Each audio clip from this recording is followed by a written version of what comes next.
नमस्कार मंडळी, श्री स्वामी समर्थ. आजच्या व्हिडिओमध्ये आपण लक्ष्मी प्राप्तीसाठी काही अद्भुत उपाय आणि तोडगे पाहत आहेत. 99% लोकांना हे उपाय माहीतच नाही आहेत, तेव्हा व्हिडिओ स्किप न करता शेवटपर्यंत नक्कीच पहा. 21व्या शतकाच्या उंबरठ्यावर धनाची गरज ही सर्वांना सारखीच असते. ती कमी प्रमाणात कोणालाच नसते, जास्तच प्रमाणात आहे.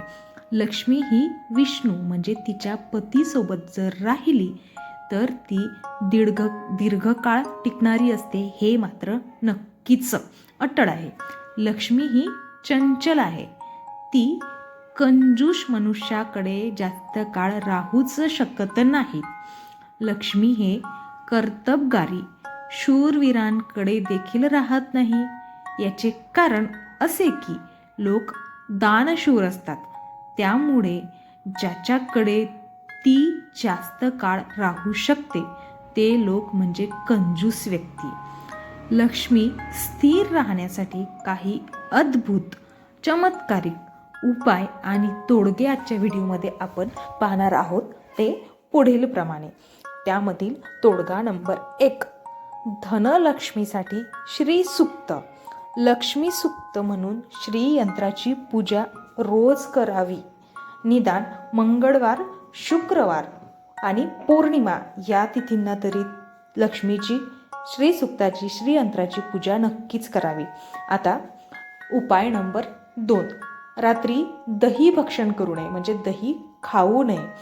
दही खाणे शक्यतोवर टाळावे, कारण लक्ष्मीची अवकृपा अशाने होत असते. आता उपाय नंबर 3, तुम्हाला तुमच्या व्यवसायात वृद्धी करता शुक्रवारी 3 नाणी नारळासोबत लाल वस्त्र बांधून घरामध्ये किंवा मग जिथे व्यवसाय आहे तुमचा तिथे व्यवसायाच्या ठिकाणी बांधून ठेवावे आणि त्यावर हळदीने छोटंसं एक स्वस्तिक काढावा. निश्चितच लक्ष्मी स्थिर राहते आणि तुमच्या व्यवसायात विक्रीत वाढ होते आणि तुम्हाला नफा हा होतोच. उपाय नंबर 4, एक लांब मोरपीस आणून ते मोरपीस दक्षिणेकडील भिंतीला लावावे. रोज सकाळी आणि संध्याकाळी त्या मोरपिसाला अगरबत्ती ओवाळावी. याने अडकलेली रक्कम नक्कीच परत मिळते. आता उपाय नंबर 5, देवीच्या 3.5 पीठाची यात्रा करून खणा नारळाने तिची ओटी भरावी, अभिषेक करावा. धनप्राप्तीमध्ये यामुळे वाढ होते आणि धंद्यात सुद्धा तुमच्या खूप मोठ्या प्रमाणात भरभराट येते, हे नक्कीच. उपाय नंबर 6, नवीन व्यवसाय किंवा नवीन उद्योग तुम्ही सुरू करायच्या आधी किंवा मग नोकरीच्या ठिकाणी तुम्ही जात असाल तर पहिला दिवस असताना नदी किंवा मग जवळ विहीर असेल तर विहीर किंवा समुद्र या ठिकाणी जाऊन एखादे फळ आणि पैसे अर्पण करावे. आपापल्या सोयीप्रमाणे पैशाचं एक नाणंसुद्धा तुम्ही अर्पण करू शकता. याने तुम्हाला तुमच्या कामात यश मिळते, हे निश्चितच. उपाय नंबर 7, लक्ष्मी प्राप्तीसाठी भाजलेले चणे हे कबुतरांना खायला द्यावेत. याने सुद्धा खूप फरक पडतो.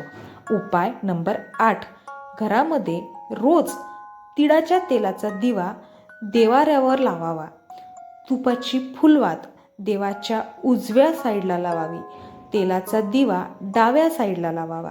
हा सुद्धा खूप चमत्कारिक उपाय आहे. उपाय नंबर 9, कर्जमुक्तीसाठी ऋणमुचन मंगळ स्तोत्र हे रोजच वाचावे. जर तुमच्या डोक्यावर फारच कर्ज झाले असेल तर याने कर्जमुक्तीचे मार्ग तुमच्या आयुष्यात मोकळे होतील.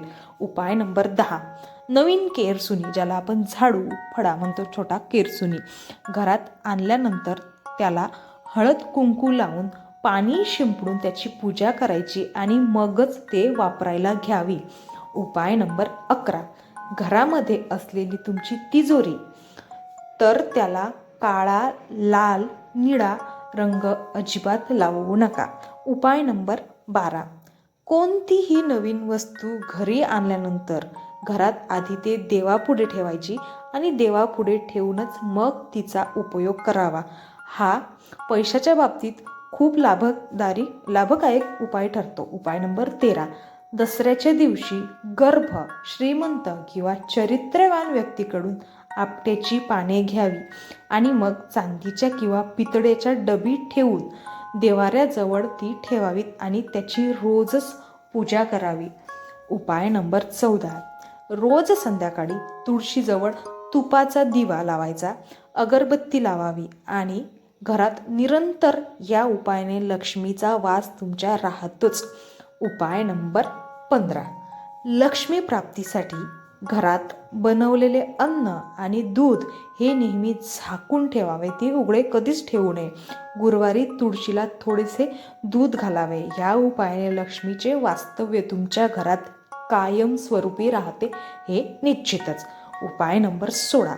घरामध्ये किमान एक वेळेचे जेवण तरी सर्वांनी मिळून एकत्र बसून घ्यावे आणि जेवताना वादविवाद करू नये, उंच आवाजात सुद्धा बोलू नये. उपाय नंबर 17. पैशासंबंधी कामासाठी निघताना उजवा पाय घराबाहेर टाकून निघावे आणि जर तुम्ही मंदिरात जात असाल तर मंदिरात लाल फूल वाहून समोर आलेल्या अपंग किंवा भिकाऱ्यांना आपापल्या सोयीप्रमाणे पैसे देऊन पुढे कामासाठी जावे. ह्यामुळे तुम्हाला यश मिळताना दिसतेच हे नक्की. उपाय नंबर 18. लक्ष्मी प्राप्तीसाठी महालक्ष्मी अष्टक असते, ते अष्टक मंगळवार, शुक्रवारी वाचावे. सोबतच विष्णूची उपासना देखील करावी. म्हणजेच रामरक्षा स्तोत्र किंवा मग विष्णू सहस्त्रनाम जे असते ते विष्णू सहस्त्रनाम जरी तुम्ही वाचले तरी चालेल. आता उपाय नंबर 19. दर शुक्रवारी लक्ष्मीची पूजा करा. पूजा करून मनोभावे पूजा करा. पूजा करून साखर, फुटाणे हे याचा नैवेद्य दाखवा आणि तो नैवेद्य प्रसाद म्हणून घरातल्या प्रत्येकाला वाटावा. उपाय नंबर 20. लक्ष्मीला आवडते पदार्थ चढवावेत, जसे की डाळिंब, पेढा, नैवेद्य किंवा मग गोड मिठाई. तुमच्या घरात जे अन्न तुम्ही शिजवता ते सुद्धा सर्वांना दाखवावे आणि मग ते सर्वांना वाटावे. लक्ष्मी ही चंचल आहे म्हणून सरस्वतीची उपासना सुद्धा करावी आणि मग तिच्याच पाठीमागे लक्ष्मी येतेच आणि ती नुसतं येतच नाही तर चिरकाल स्थिर राहणारी असते हे मात्र नक्कीच. अगदी साधे सरळ सोपे उपाय आहे. सातत्याने नियमित श्रद्धा ठेवून केले तर तुम्हाला या सर्व उपायाचा फरक नक्कीच जाणवेल. व्हिडिओ शेवटपर्यंत बघितल्याबद्दल तुमचं खूप धन्यवाद. व्हिडिओ आवडल्यास लाईक करून शेअर आणि सबस्क्राईब नक्कीच करा आणि कमेंट बॉक्समध्ये श्री स्वामी समर्थ नक्कीच लिहा. अशाच नवनवीन व्हिडिओ पाहण्यासाठी सबस्क्राईब करून बेल आयकॉनवर सुद्धा क्लिक करा, जेणेकरून आम्ही टाकलेले व्हिडिओ तुमच्यापर्यंत लवकरात लवकर पोहोचतील. धन्यवाद. श्री स्वामी समर्थ, श्री स्वामी समर्थ, श्री स्वामी समर्थ.